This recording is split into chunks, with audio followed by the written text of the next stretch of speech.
Yanyalala keti ya peshite Matila sifya mdubile tafsite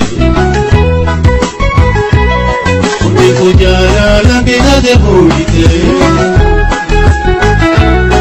Utake madoite arasi jibite Sijaluna laki Amasi jipungu chakirni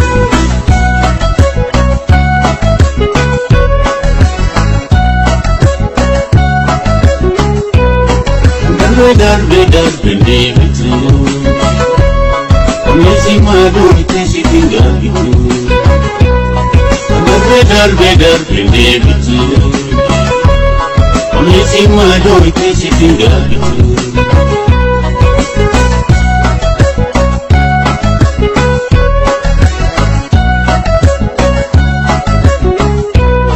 Siade mesi dabe Jante lagame sigose siade sidabe parite ndokame jante lagame sigose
Sijaluna laki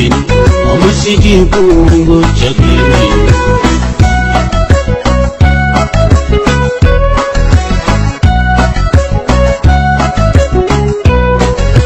Bedar bende bitu Amesi madu itesi tinggal bitu Bedar bende bitu Amesi madu itesi tinggal bitu